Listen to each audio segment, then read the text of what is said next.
2008 World Champions of Baseball. The Philadelphia Eagles are Super Bowl champions. Eagles fans everywhere, this is for you. Now entering the game for Philly Pressbox Radio, Bill Furman and Jim Chet Chesko.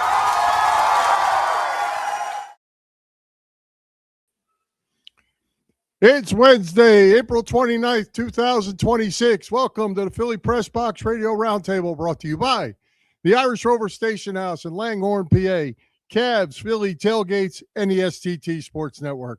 I'm Bill Furman. I'll be your host tonight, along with my partner, Jim Chet Chesko. Chet, there's so much to talk about in Philly sports. We're skipping the details tonight, except for one. Happy 12th anniversary to us at Philly Pressbox Radio. It's show number 598. Yeah, can you believe it? 598 shows over the course of 12 years, Bill. We're technically a day earlier ahead of our 12th year anniversary because we did our first show on April 30th of 2014. And just as we're doing tonight, on that night, we moved our planned start time for the very first live show up a little bit because of an important Flyers postseason game. Now, that night, the Flyers lost a Game 7 battle with the New York Rangers 2-1, but we're fully expecting a better outcome tonight. It's a home game. It's against the rival Penguins. Let's send them packing. But anyway, happy 12th anniversary to us, yes. Boy, wow, 12 years. Who thought? I just told my wife that. She was like, you're kidding. It's been 12 years? Yeah. Whew. How about that? Hey, we've outlasted a lot of marriages, Bill. Well, yeah. You said we outlasted your first one, so you said that was you said that a lot of years ago. We couldn't have a better guest tonight to help us sort through it all. And sports radio legend Jody McDonald's going to join us. Yeah, Jody is great, and this will be his 5th visit with us over the last 4.5 years or so, and we always appreciate getting his insight on all our Philly teams, and they're all making news this week, Bill, here in late April, so we're going to cram in as much talk as we can, with Jody in our time with him, so let's get it going. Let's get to it. Let's welcome Jody Mack back to Philly Pressbox Radio. Jody, welcome. Congratulations on the anniversary, guys, and I got bad news for you. You got a long way to go before you catch me because I'm coming up on 34 years. The wife hasn't run me out of the house yet. So there you go. All three of us have overstayed our welcome. Let's keep doing it. That's right. My wife would agree on that front. Anyway, Jody, where do we begin? You're a baseball guy, certainly. So let's start there with the Phillies, who, after a 9-19 start to this season, made Rob Thomson the fall guy, I guess, Tuesday morning. Let me ask you, was the firing something that had to be done? And can this team still get back into wild card playoff contention? Like your choice of phrase, had to be done. Do I think Rob Thomson was the main reason the Phillies have gotten off to this putrid start? No. He's on the list. I'm not saying Rob Thomson did a great job and everything else was wrong. Rob didn't have a great year either, but there were others having significantly worse years than him. But it's much easier to fire the manager than try and turn over an in-season roster. They've already made a couple of moves, releasing Walker, bringing up their top prospect, and the minor leagues are not going to be all called up in mass. So they had to do something just to try and shake it up. And I thought there was a chance that Rob was going to pay for it with his job, and he did. If Don Mattingly somehow the new voice gets this team turned around, I'll be happy for it, but I won't bet on it. I don't know that they necessarily upgraded at the position. I just think they needed a change, needed to do something different. And it's unfortunate Rob Thomson has to pay the price. It's funny that they always word it as we need a new voice, but yet they only brought one. They brought the Lehigh Valley guy up, put him at third base, moved third base to the bench and have a new manager. It's all the same people. It's all the same voices. Didn't change much, and Mattingly and Rob Thomson are cut from the same cloth. Yeah. They've been friends for a long time. Rob had no problem with him coming in to be the bench coach. I think he had to know that he was a safety net in case things went horribly bad, which they did, which I couldn't predict. I didn't see coming, but they're similar in a lot of different ways. So again, maybe it gets in the heads of the players that, hey, We cost a good guy his job. Shame on us. We got to focus in. We got to be better. If that's how it works, then yes, Dombrowski will get credit for nervy pulling the plug as quickly as he did. And if you're a Philly fan, you have to root for that. I'm also a Rob Thomson fan, so I'm kind of got some mixed emotions here, but Philly fandom will win out over time. The question is, can the Phillies win out over time enough to get themselves 90 win and stay in the playoff race? Well, Jody, thank goodness for that Jesus Luzardo performance Tuesday night, because, man, that rotation needed that. The rotation was supposed to be the Phillies' strong point this season, but it's been pretty dismal over the first month. You agree? Yes, and nice of Jesus Luzardo, who got a $150 million contract extension this offseason to show up and pitch like the pitcher he's supposed to be and was for the great majority of last year.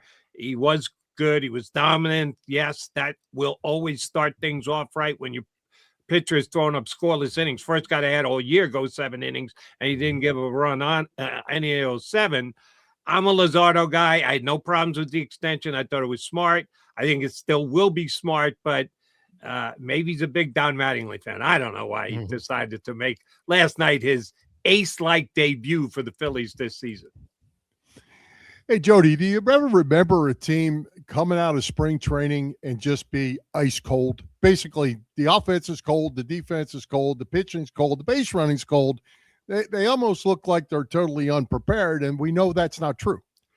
Yeah, I have seen teams start seasons like this before, but oftentimes they were bad teams to begin with who didn't get good enough during the offseason. A team that had won 94 games, about 95, 96 back-to-back seasons, and with the high expectations the Phillies had. No, I've never seen any team get off to this bad a start. And the thing that's even scarier about it all is I know Wheeler just came back. Wheeler started the year injured. We knew he was going to be injured. It wasn't like he got hurt the first day of the season. Oh, my God, now he's out for a month. No, everyone knew that he wasn't going to be coming back. If anything came back early, they've been relatively healthy, and they've been this bad. Other teams that I've seen get off to bad starts have a cascade of injuries that you don't see coming. This is as bad as I've ever seen for a team to start a season with expectations as high as the Phillies came into it this year. The Phillies core guys aren't getting any younger. Might they need to make some substantial changes next winter if it doesn't play out this year? Distinct possibility. We'll see how this season plays out. There has to be some changes because the non-change run it back decision this year has already kind of recorded itself as not the best plan. So there'll be changes next year, but we've got a long way to go, got a long season yet to go. I still think this team is as talented as I thought it was when I predicted 95 wins at the beginning of the offseason. Tougher now, the hole that they've got to dig themselves out of, but I'm not going to write off the season just yet, and I still think they're a very viable National League playoff team. But Jody, as we talked about Rob Thomson, Dave Dombrowski can't come out of this thing unscathed. I don't think Chet and I talked about this several times. I don't think this was as good a team going into this season as last year's team coming out of this season with the moves they made. I certainly didn't expect this start, but I think Dombrowski's got to have a whole lot to do with this. He does. And if you ask me to line up all the people that were most responsible for this terrible start, Dombrowski would be ahead of Rob Thomson on that list. Okay. I don't think he did a good enough job at putting the roster together, sticking by a couple of the guys that he did. He didn't have to. But apparently John Middleton wasn't going to fire both the general manager and the manager. That'd be very difficult to do, to get rid of your two major movers and shakers in one fell swoop in season. That's a move you got to make at the end of a season and give them all off season to correct it. But the ice certainly has to have gotten thinner under Dombrowski's feet. Didn't crack like the way it did for Rob Thomson. But yeah, he's a little bit more on record under the spotlight after this start that the Phillies have gotten off to, and also with the firing of Rob Thomson. If Mattingly comes in here and does no better, guess what? We may see 2 in-season changes. Maybe they'll give a new general manager a head start before the season ends for 2027.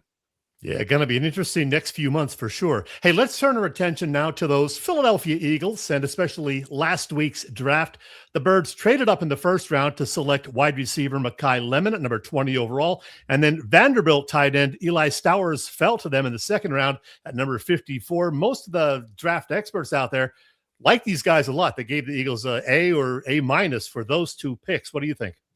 I like it too. Howie Roseman doing Howie Roseman things in Howie season.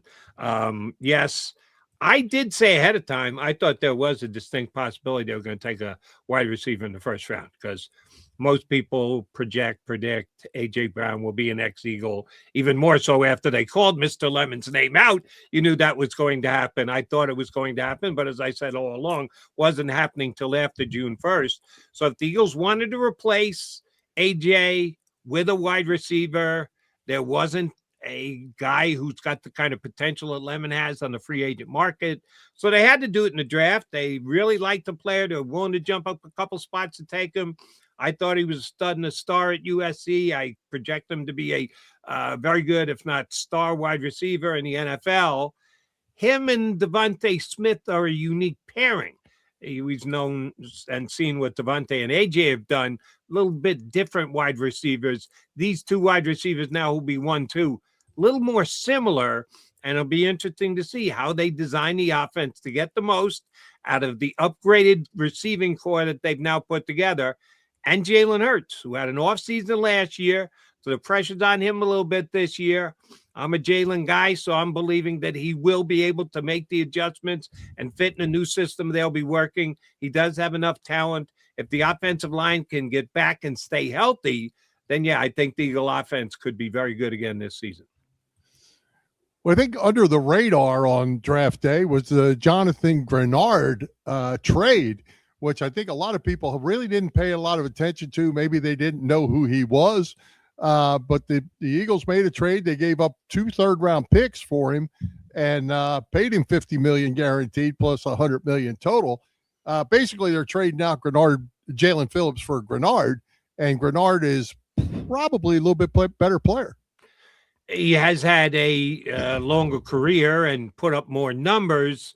Phillips was a really nice fit last year, and I think the Eagles really tried to get him to come back, but he got blown away by another offer. And again, it shows you that Howie Roseman will stick within what he believes. Players he likes, he's going to try and get. Players he thinks are worth it, he'll sign in advance. Those that are debatable, like a Jalen Phillips, he's going to let the market determine it a little bit. And the bidding just went a little bit too high for him, but he wasn't going to just try and force feed a young player into that position. They went out and got a veteran who's been there, done that, already had double-digit sacks in his career.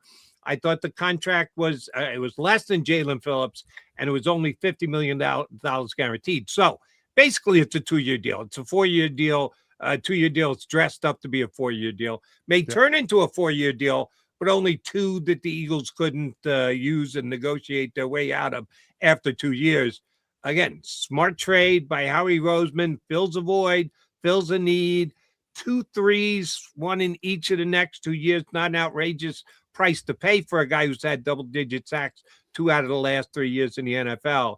Again, Howie doing Howie things, and he improved the football team.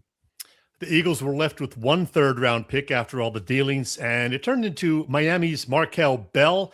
Some people really liked this pick. Some people not so much. He could be the successor to Lane Johnson. I'll tell you one thing. The guy is huge. What do you think of this one, Jody? Big boy is exactly right. Yeah. I'm reserving judgment because a lot of the scouting reports I've read talked about him being a project, that it's going to take time for him to get up to NFL speed. He might even have to drop a couple pounds if you're going to be playing him outside of tackle. Some suggest he's better suited at guard, and maybe that's the way the Eagle goes, that at some point they move him inside. The thing that makes me a little squeamish about this is I'd feel so much better if Jeff Stoutland was still here and the guy who is going to be doing the tutelage of the newest Eagle offensive lineman. Still haven't completely comprehended what went wrong. I know he did a podcast with the Kelsey brothers this week and kind of shared the blame around, which hasn't always been Stout's modus operandi, but it's unfortunate. It's a loss. I'm here to sing the praises of Howie Roseman, but the entire organization, I think, mishandled the Jeff Stoutland situation. I wasn't behind closed doors. Maybe I'm wrong, and maybe Stoutland just didn't want to hear anything about his role changing. He just said, see you later, bye, I'm out the door. But I thought the Eagles could have and should have done more to make sure Jeff Stoutland stayed right here in Philadelphia.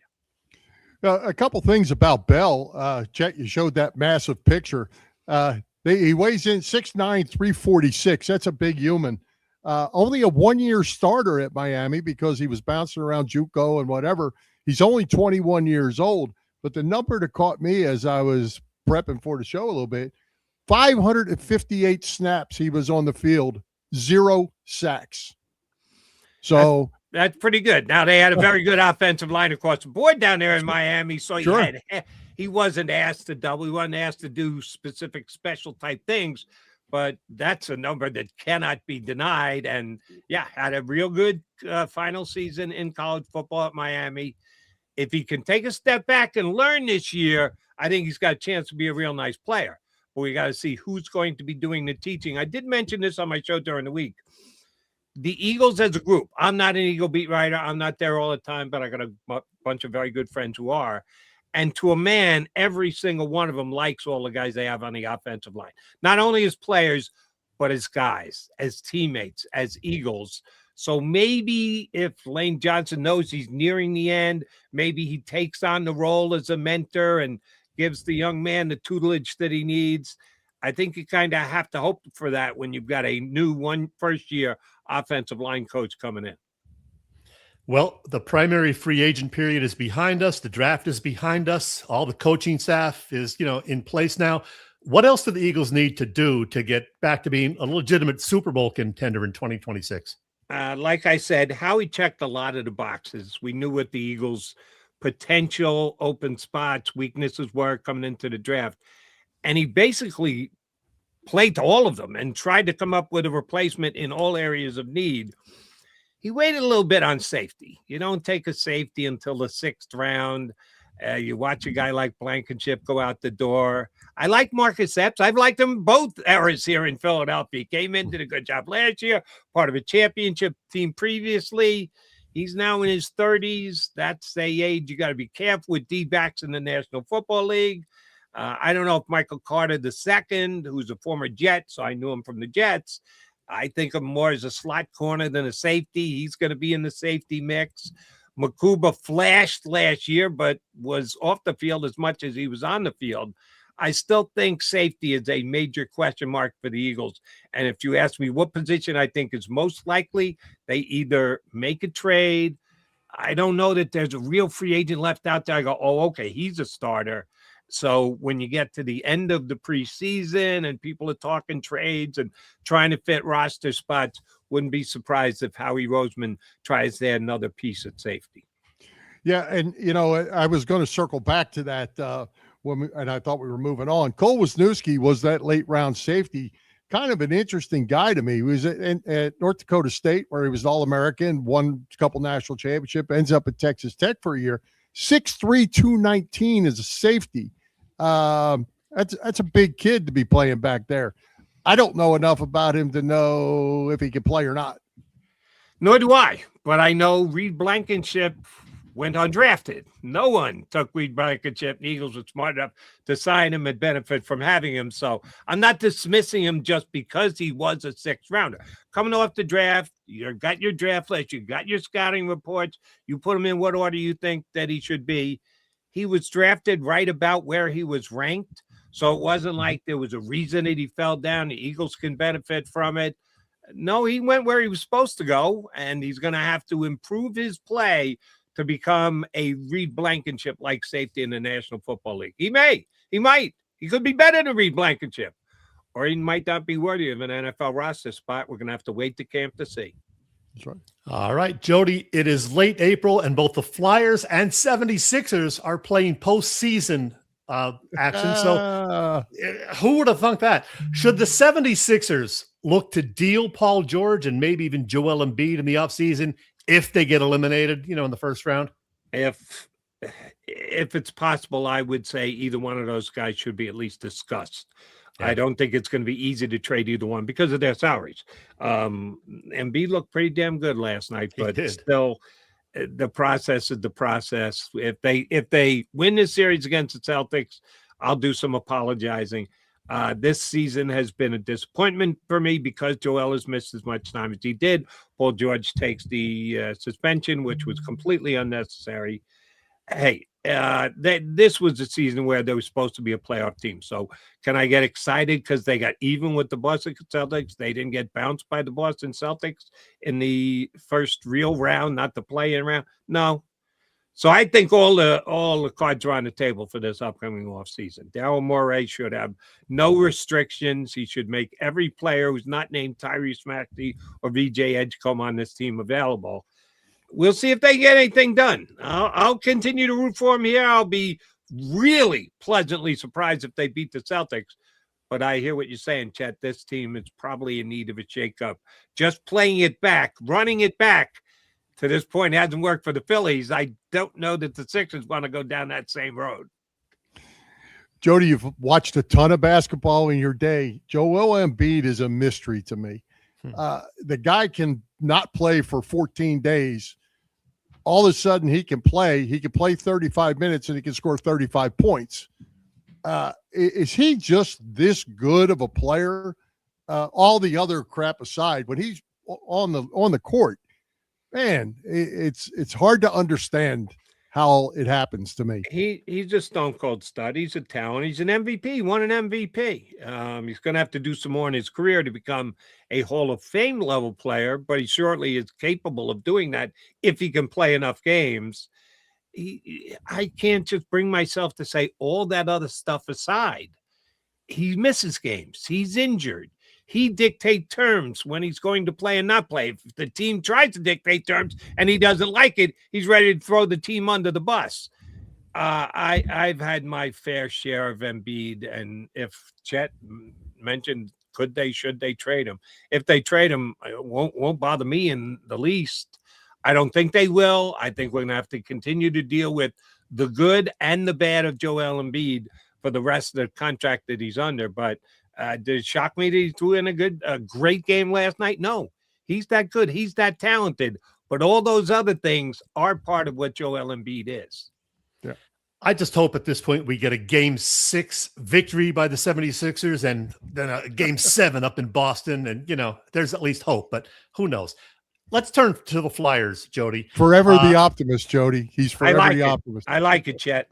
Jody, back when the Olympics were happening, the Flyers had a 3.8% chance of making the postseason. Here they are, one win away from a first-round victory over the Penguins and a chance to meet the Carolina Hurricanes in round 2. They got to finish off round 1, though. But how impressed are you by what's happened with these Flyers over the last month and a half? Very. And I've said this on my show on WIP, had to apologize. The Flyers were a dead team walking going to the Olympics, and I said, I'm not giving up yet. I'm going to give them a chance. Coming out of the Olympics, if they get red hot, I'll certainly stay on that bandwagon. And they played well enough, and then they had a home game against the Rangers. And at the time, the Rangers were the second or third worst team in the National Hockey League. And the Rangers came in and dominated them in their own barn, 4-1. It wasn't as close as the score indicated. And I said, that shows me enough. They just can't. This team's not ready. They're too young. They're not ready. They're not going to make the playoffs. And then they go on this amazing winning streak and come further back, amount of points down with X amount of games to play. Biggest short-term comeback in the history of the National Hockey League. So with the way they finished, I said, what the hell? Pittsburgh's not a world beater. Maybe they can beat Pittsburgh. If they can keep Crosby in check, yeah, why can't they beat Pittsburgh? So I got back onto the bandwagon with both feet after I apologized for getting off.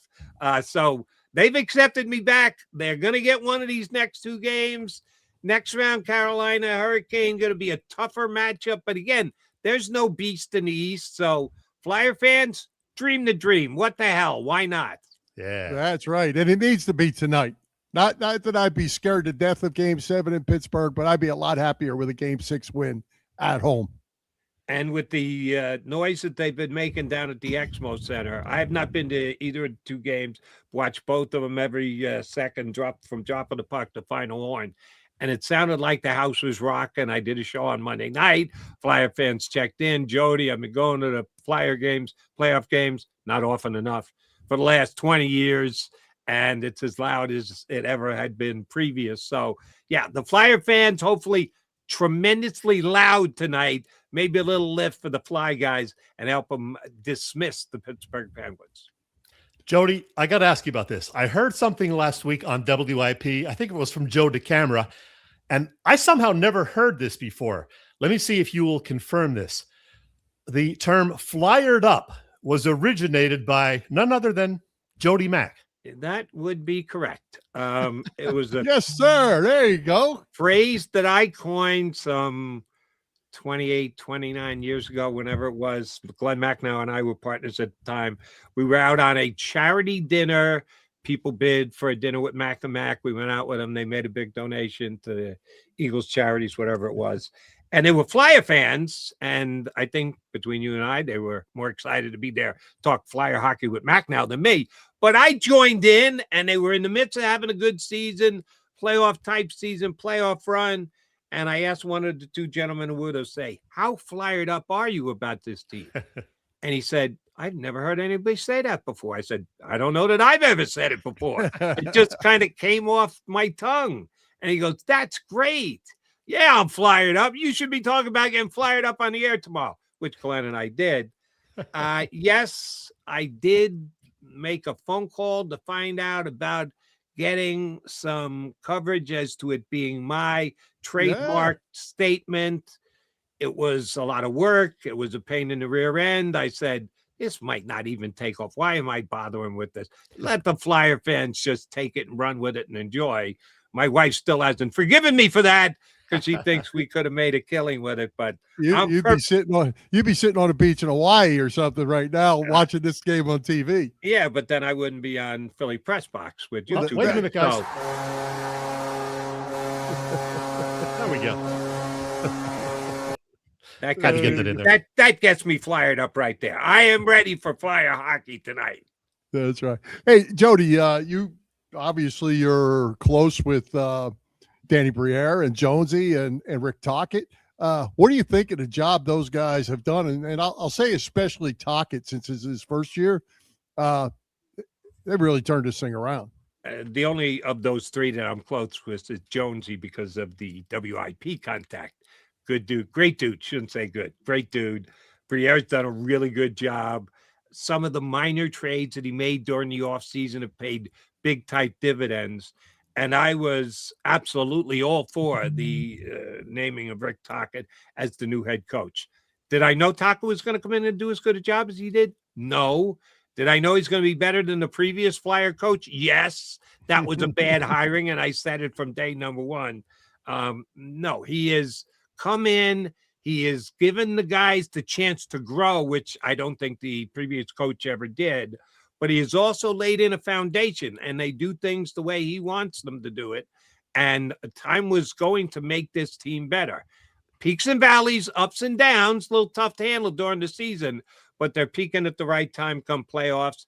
And if they get an advanced playoff round, this season has to be an unmitigated success in my mind.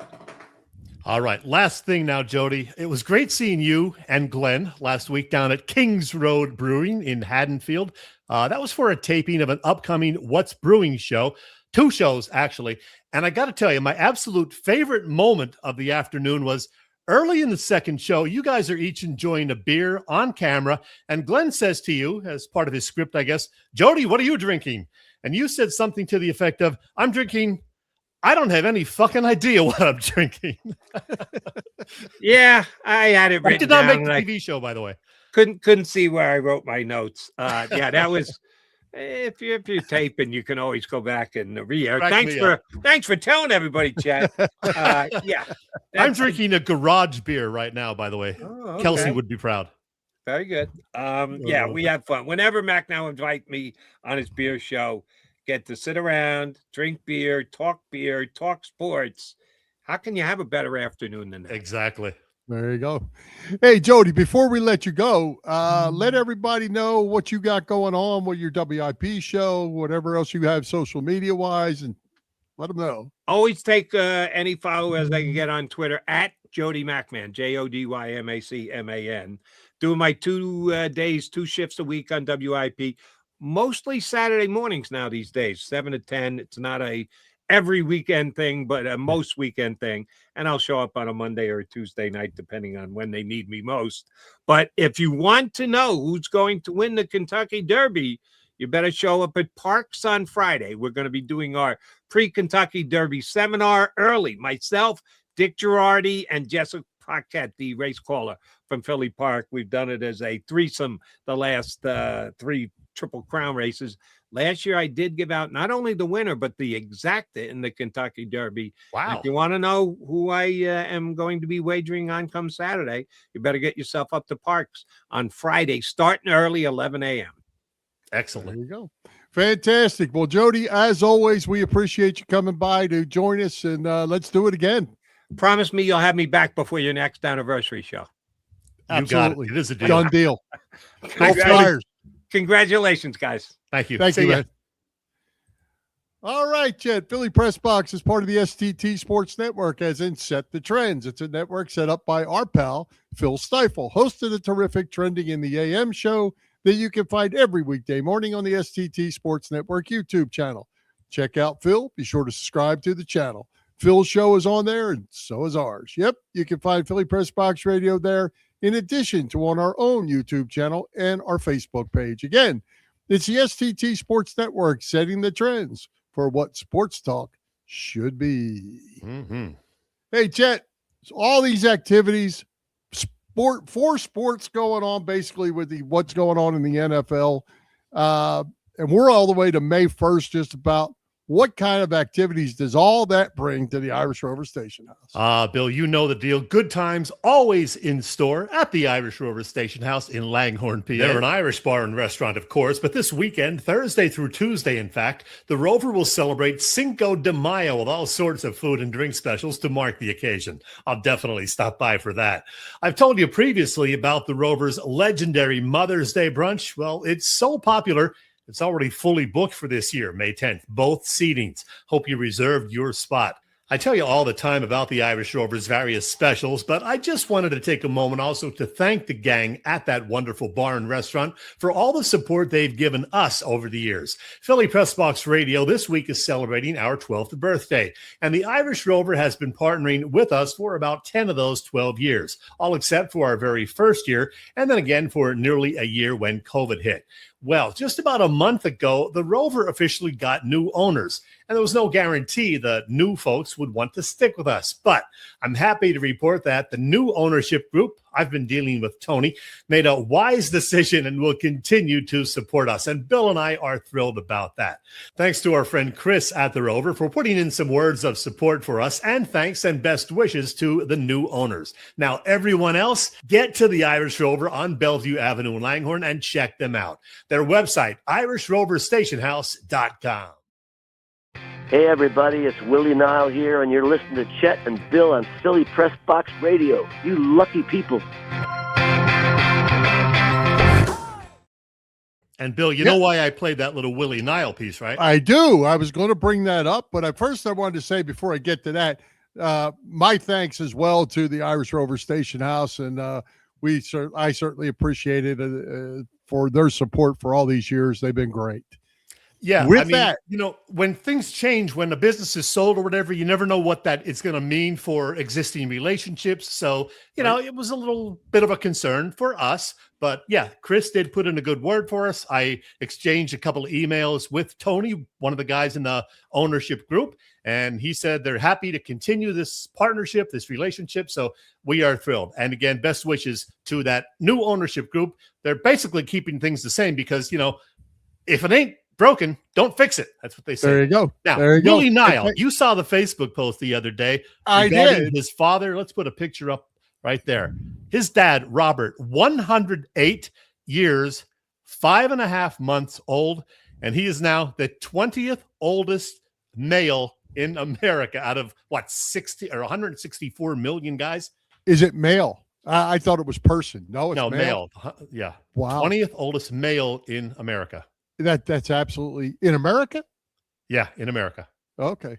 That's absolutely crazy in itself, but imagine that there's 19 older than him. Yeah, exactly. And the amazing thing is, Willie swears this is true. His father takes no medications. Yeah, that's what he said. I'm not going to tell you how many I'm on every day. Right. Well, I think Willie actually said that, unlike him, his dad doesn't take any.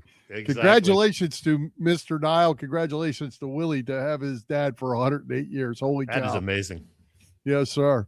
Hey, Chet, we ran out of time with Jody Mack a little bit because we had. How good was that, by the way? That chat with Jody. My goodness, fantastic. Each topic right on target for sure. Yeah. But we're gonna circle back and we're gonna grab a few more things that we missed, and we'll start out with the Phillies. One thing I'm going to say, Chet, I haven't been a huge Rob Thomson fan. I actually posted this, but it was about the in-game strategy and the analytics and the handling the bullpen and all that. None of that had anything to do with the 2026 Phillies. It was, to me, it was all on the players. He didn't have a chance to mess up because they weren't in games after the first or second inning a lot of times. Oh, yeah, I agree entirely. I mean, yeah, he's not perfect, but I would say that's the same for most managers around baseball. It was just the guys underperforming, underachieving this year. Bryce Harper doing okay. Trey Turner, though, before his 4-hit game last night, not doing that well. We know about Alec Boehm's struggles. Was hitting 230. Turner was hitting 230 before last night. Yeah. He's the batting. Alec Boehm well under 200. Bryson Stott, I thought was going to have a great year. He has not. Justin Crawford, the rookie, doing okay, but the rest of Crawford was, and now he's hitting 240, 230. Yeah. I mean, he's coming down. Garcia Schwarber, struggling a bit. Schwarber, nothing. He hits an occasional home run. He's hitting 190 again. And as we discussed with Jody, the pitching staff just has not been what we expected before Jesus Luzardo's great effort on Tuesday night. Yeah. Can you imagine that you have your number one closer who is probably good enough to be the best closer in baseball or in the National League? He goes on the IL for 15 days and you never needed him. Yikes. Yeah. Well, it was the perfect time to go on the IL at any rate, I guess. Yikes. Yeah. Terrible. Where do we go from here? I don't know. I mean, Don Mattingly, not the long-term answer. Do you go after Alex Cora, who was just fired from Boston last weekend? I guess they would wait until the offseason to make that change. But as I said with Jody, the core lineup is not going to get any younger. And, how many more productive years are you going to get out of the Harpers, the Schwarbers, the Trey Turners, JT Realmuto, certainly? Yeah. Well, and, I think it's a long season. There's a lot of baseball left. And, I think Alec Boehm is a perfect example. Joe Howe probably wants to trade him, but he had a great spring. He did, yeah. He had a great spring. He comes north and he couldn't hit the ball in the ocean. So that's going to get better. It's going to get better for all of them, I think. It's just whether, you're 10 games out and it's not May yet, and the Braves are good, and the Braves know the Phillies are down, and they're doing everything they can to stab them while they got them down. Yeah, so it's going to be something to keep an eye on over the next few weeks. Is Zach Wheeler fully back? We just saw him for the first time last weekend. Is Christopher Sanchez going to rebound from a not so great couple of starts recently? Painter has not looked terrific yet, like we hoped he would. Aaron Nola certainly has been very much a disappointment. So a lot of things to keep an eye on there. And if those guys, the pitching staff especially, don't get it done, there's not a lot of guys, in the minors who can come up and help. Right. And we've known over the last couple of years, this team is not built to score a lot of runs. They're built to hit a lot of home runs.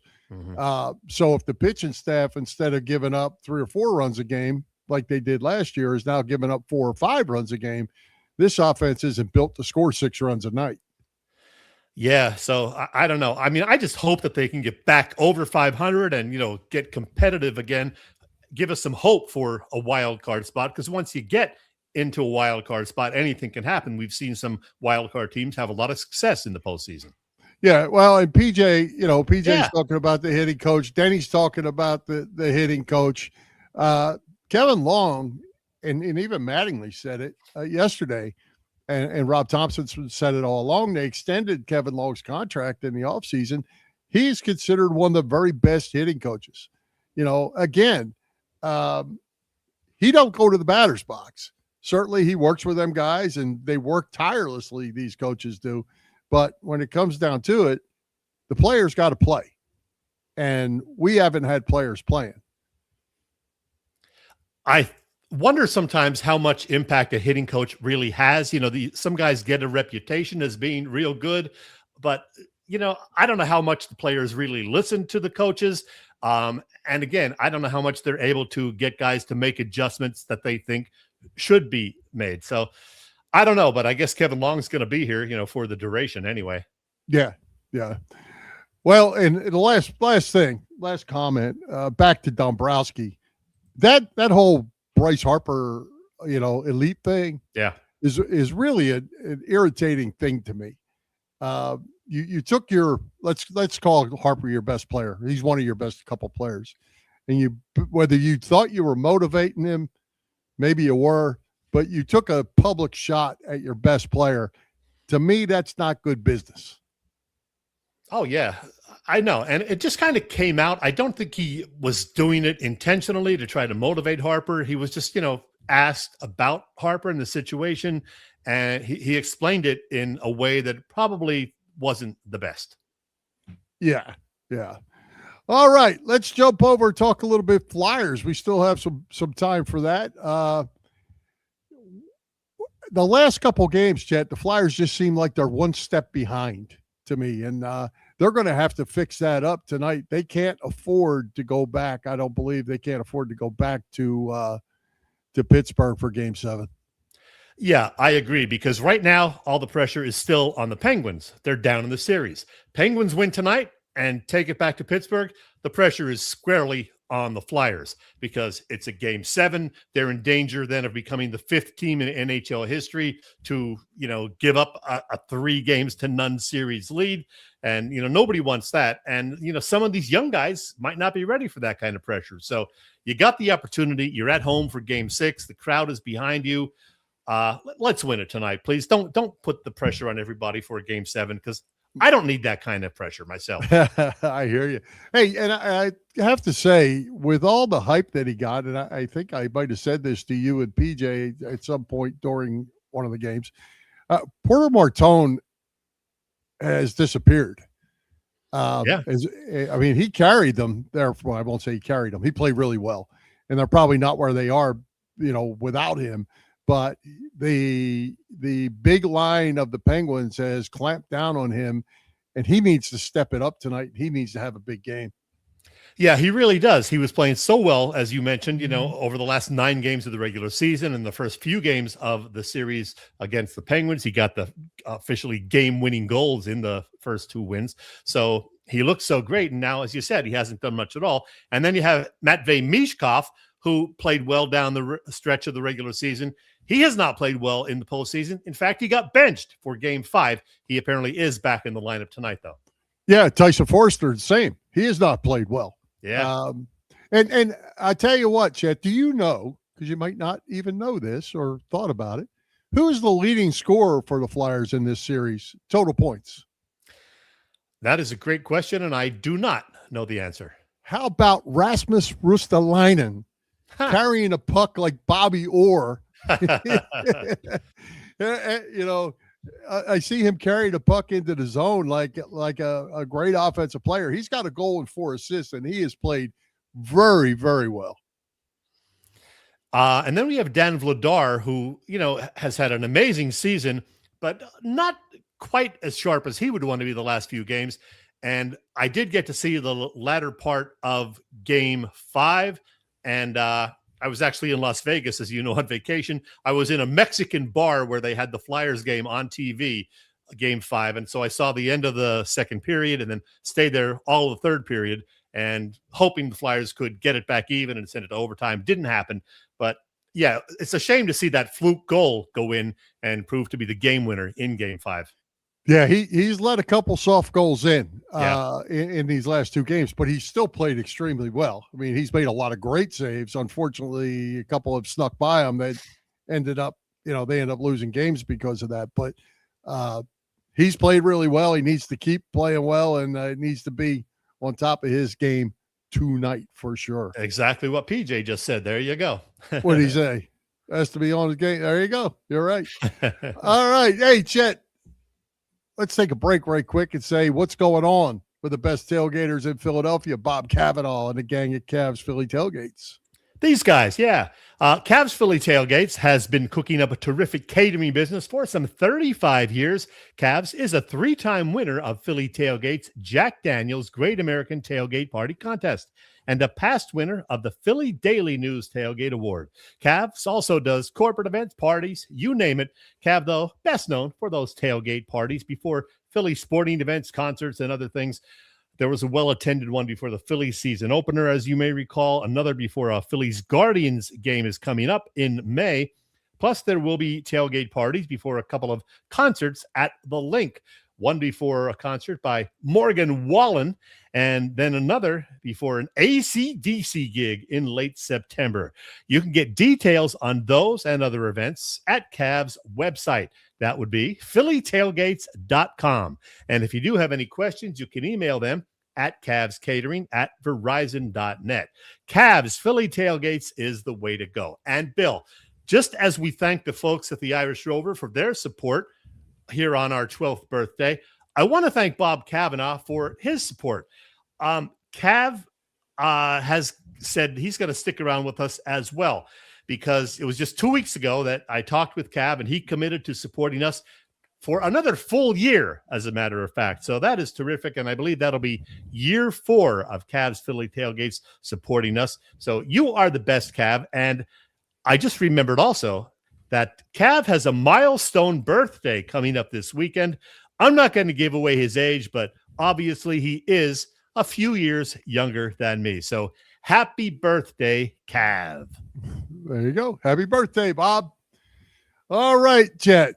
Let's circle back and let's talk about the Eagles for just a minute. Well, let's talk Sixers. You want to talk Sixers first? Okay. All right, let's talk Sixers. Because you know how I am with the whole Joel Embiid Oh, thing. I do. Yeah. So game 4, the game stunk. He stunk. They stunk. But the whole entire offense, like I've been saying for years, shifted back to him. Edgecombe didn't get his shots. Maxey didn't really get his shots. I think, what was it? The two of them had a combined 23 shots while Embiid had 21 shots. Everything went around Embiid. They got blown out.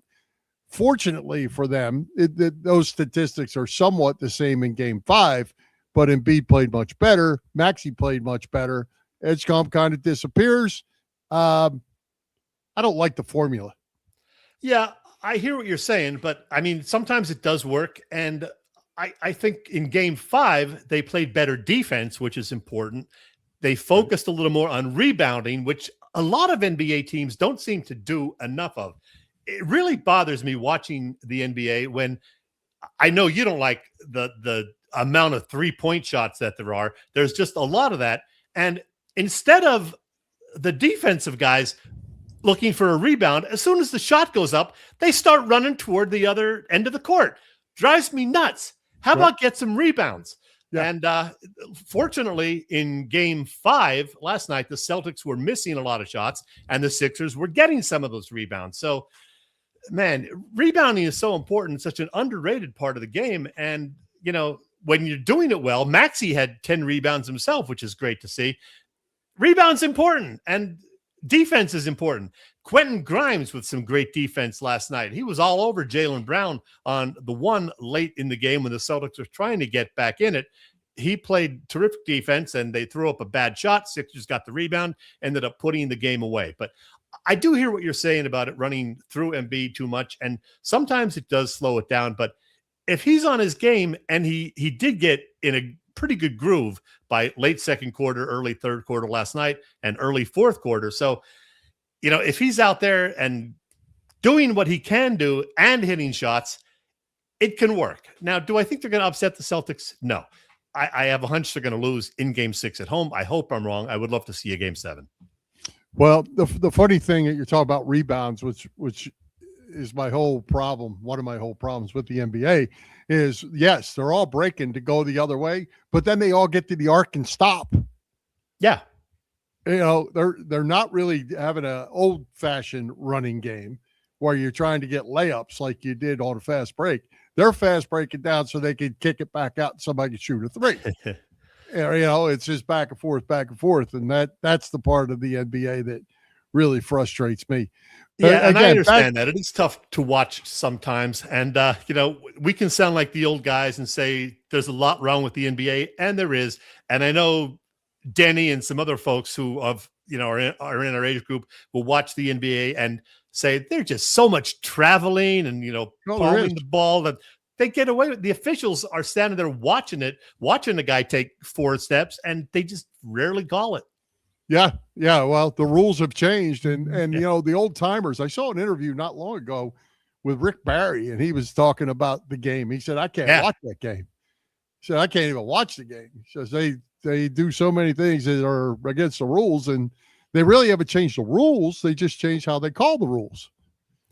Yeah, in that special on the ABA, that series, Rick Barry was featured on there, and he sounded a little crusty as far as today's game versus what he played in the 60s and 70s.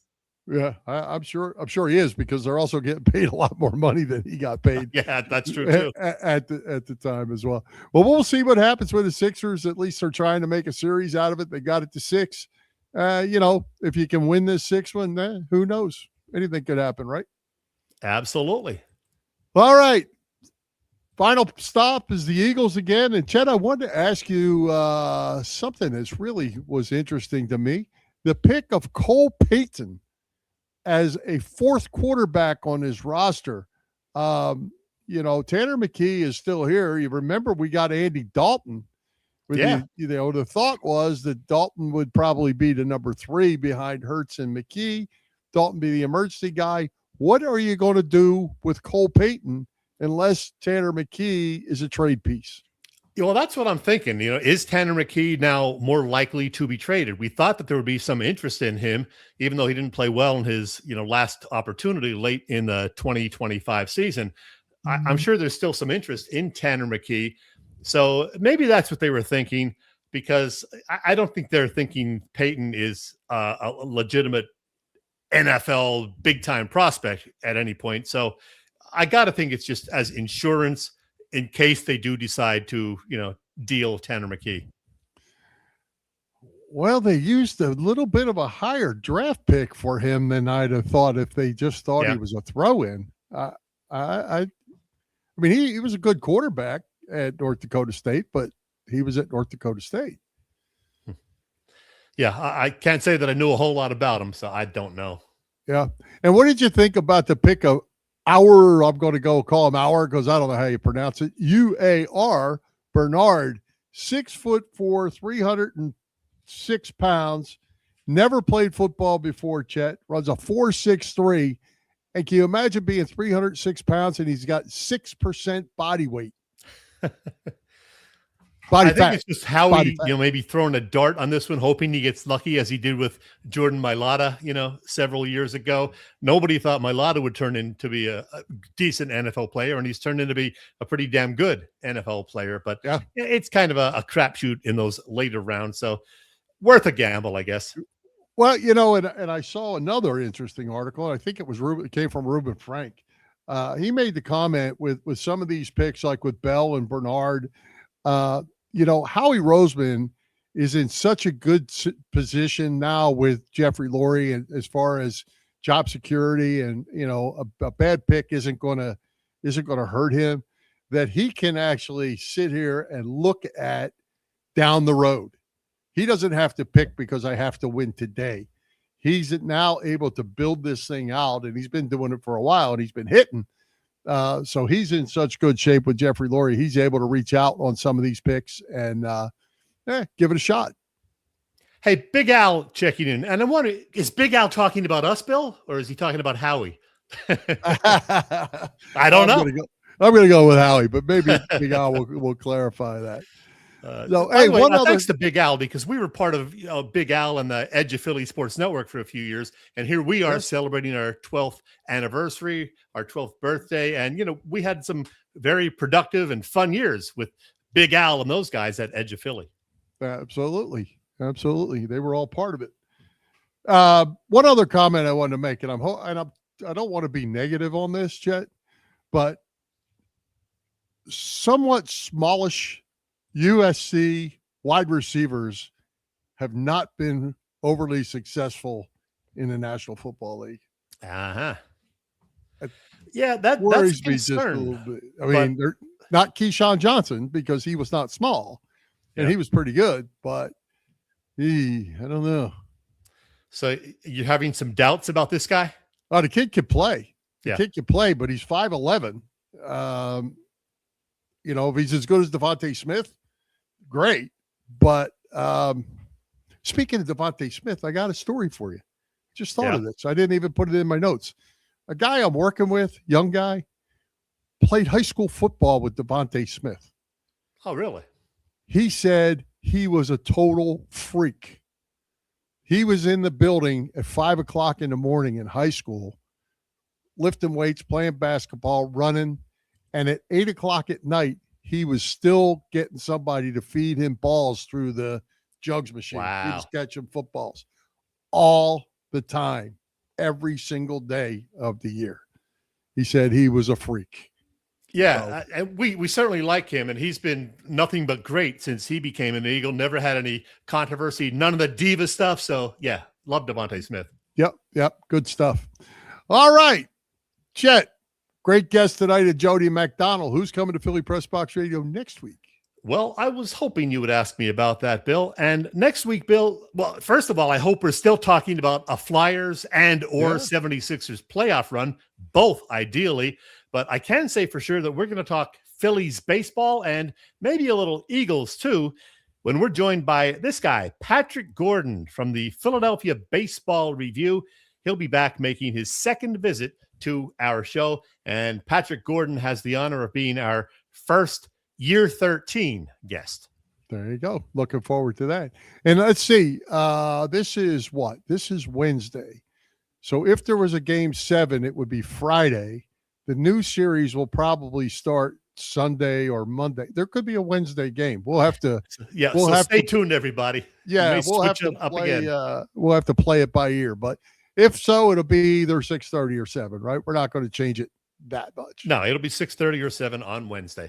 Couple other things, Bill. Odds and ends. My Vegas trip over the last 5 days, I guess Friday through Tuesday night, a lot of fun. Had a blast out there. Saw the Wizard of Oz at the Sphere. Posted some pictures from that. Saw a comedy show. What else? Visited a few casinos, of course. How can you not while you're out there? So had a good old time in Vegas. I recommend seeing Wizard of Oz at the Sphere if you can. Happy 58th birthday today to WMMR 93.3, my favorite non-sports radio station. Love those guys. And happy 93rd birthday to Willie Nelson, who, yes, will be on the road again this summer at age 93. He's got 20 concerts over the course of May through August, including one down in Clearwater, Bill. So go see him. Yeah, they've been advertising them. I thought to myself, is that like the Willie Nelson band, or is that like really going to be Willie Nelson? It's Willie with the band, and he's had to cancel some shows over the last few years. Hey, when you're 93, it ain't easy. Yeah. When you're my age, it's not always easy. Right. All right. I got nothing else. I'm ready to get flyered up.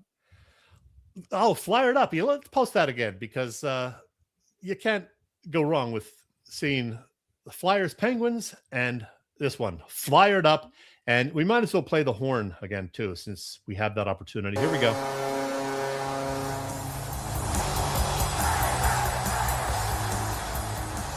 All right, that's enough. Get flyered up, everybody. And, let's go Flyers. One other thing, this series is the last one you can watch on NBC Sports Philly, which I have not been watching the ESPN one. I've been watching the Philly one with JJ and them. And so this will be the last series. So if you want to check that out, watch it on the home channel.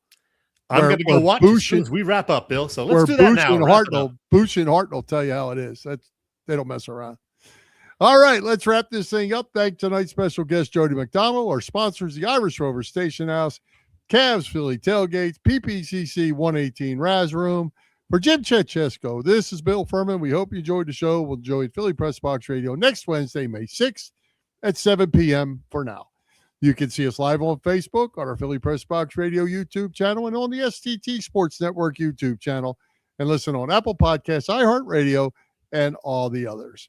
High hopes, Philadelphia sports fans. Let's go Flyers and go Sixers. And yes, Jenny Malloy, I did see the B-52s out in Vegas too. That was a blast. So yeah, go Flyers. Happy trails to you till we meet again.